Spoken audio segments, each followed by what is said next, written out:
আমরা দাবি করি এই স্মৃতিস্তম্ভটি বাংলাদেশের প্রথম স্মৃতিস্তম্ভ।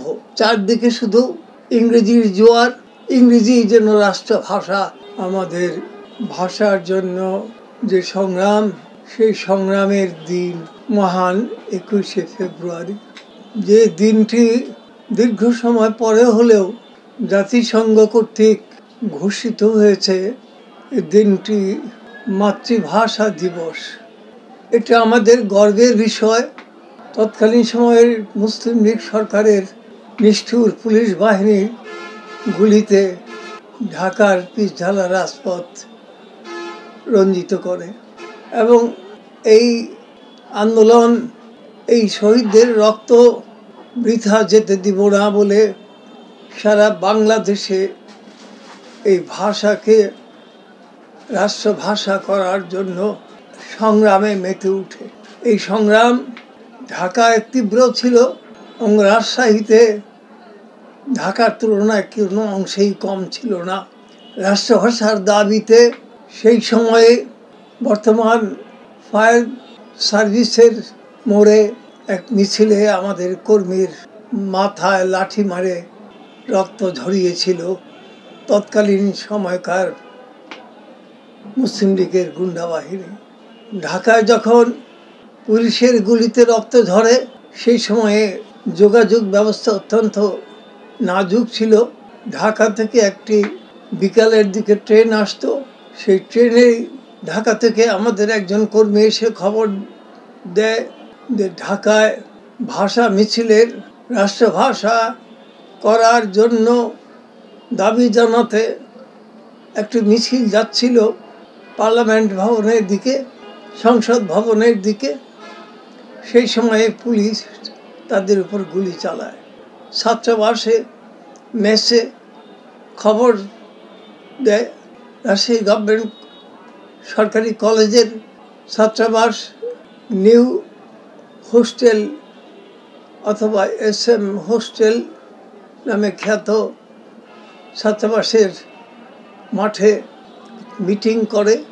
মিটিংয়ের নেতৃবৃন্দ অনেক আলোচনা করেন। তার মধ্যে গুরুত্বপূর্ণ আলোচনা হলো এই যে শহীদদের এই আত্মদানকে আমরা স্মরণে রাখার জন্য একটি স্মৃতিস্তম্ভ করা হোক। এই প্রস্তাবটি সর্বসম্মতিক্রমে গৃহীত হয় এবং রাত্রি 21শে ফেব্রুয়ারির রাত্রি সারা রাত্রি জেগে আমরা প্রয়াত SM গাফফার, যুদ্ধ অপরাধী বিচারের চিফ প্রসিকিউটর অ্যাডভোকেট গোলাম আরিফ টিপু, আমি মোশাররফ হোসেন আখুনজি, অ্যাডভোকেট প্রয়াত আব্দুর রাজ্জাক, মহসিন প্রামাণিক, প্রকৌশলী নাজমুল, মহিউদ্দিন, আরও অনেকেই ছিলেন যাদের নাম এই মুহূর্তে আমার মনে আসছে না।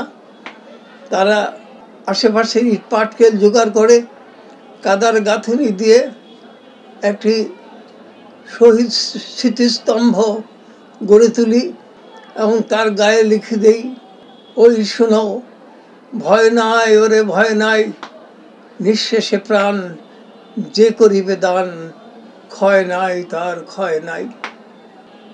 সারাত জেগে যে মহান স্মৃতিস্তম্ভ আমরা গড়ে তুলেছিলাম, আমরা দাবি করি এই স্মৃতিস্তম্ভটি বাংলাদেশের প্রথম স্মৃতিস্তম্ভ।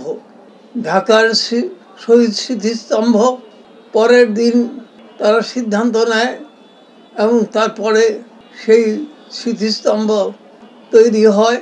কয়দিন পরে হয়েছিল এটা আমার মনে নেই, কিন্তু এইটুকু আমার মনে আছে যে 21শে ফেব্রুয়ারির রাত্রিতেই আমরা প্রথম এই বাংলাদেশের শহীদদের স্মৃতি অমর করে রাখার জন্য স্মৃতিস্তম্ভ গড়ে তুলেছিলাম এবং দীর্ঘদিন থেকে আমরা দাবি জানিয়ে আসছি যে এই স্মৃতিস্তম্ভটিকেই শহীদদের স্মরণে প্রথম স্মৃতিস্তম্ভ হিসেবে সরকার ঘোষণা করুক।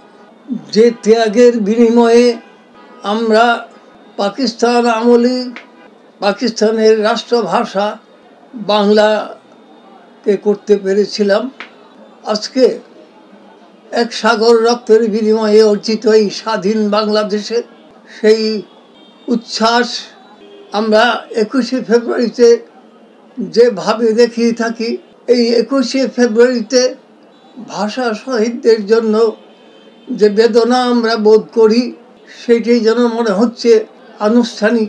কিন্তু আমাদের অর্জিত এই স্বাধীন বাংলাদেশে এই মহান 21শে ফেব্রুয়ারির যে চেতনা, ভাষাভিত্তিক বাংলার একটা জাতি, তার যে গৌরব, সেটা স্থিমিত হয়ে আসছে। চারদিকে শুধু ইংরেজির জোয়ার। বাংলাকে নিয়ে আমরা খুব বেশি দূর এগোতে পারি নাই। আজ পর্যন্ত বাংলাকে একটি প্রমিত ভাষা হিসাবে আমরা একে গড়ে তুলতে পারি নাই। বাংলা যেন একটা দ্বিতীয় শ্রেণীর ভাষা, ইংরেজি যেন রাষ্ট্রভাষা বলে আমার মনে হয়। এইসব ক্ষেত্রে যদি সরকার একটা কঠিন পদক্ষেপ না নেয়, তাহলে সেই স্বাধীনতার অঙ্গনে আমরা বাঙালি জাতিকে বাংলার দ্বারা আমরা সমৃদ্ধ করতে চাই, বাংলা ভাষাকে আমরা সমৃদ্ধ করতে চাই। বিজ্ঞানের ক্ষেত্রে, বিভিন্ন প্রযুক্তির ক্ষেত্রে, সর্বক্ষেত্রে আমরা বাংলার প্রয়োগ চাই।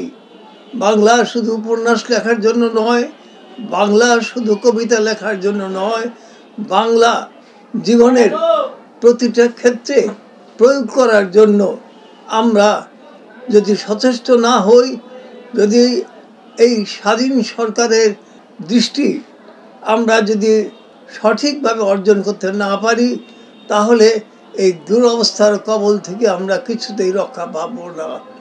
বিভিন্ন প্রতিষ্ঠানের, স্বায়ত্তশাসনের অফিসে বিভিন্ন প্রতিষ্ঠানের নাম বাংলায় লেখা হচ্ছে না। আমরা বলতে চাই, বাংলায় প্রতিটা প্রতিষ্ঠানের নাম লেখা হোক, পাশে ইংরেজি লিখলে আমাদের কোনো আপত্তি নাই। আমরা এই সংকীর্ণতায় ভুগি না। ইংরেজি লিখলে আমাদের কোনো আপত্তি নাই, কিন্তু বাংলায় অবশ্যই সাইনবোর্ড এবং লিখতে হবে, এটা আমাদের দাবি। সংবাদ, ফিচার ও অনুষ্ঠানের জন্য ভিজিট করুন সংবাদ প্রকাশের ওয়েবসাইট এবং যুক্ত থাকুন ফেসবুক পেজ ও ইউটিউব চ্যানেলের সঙ্গে।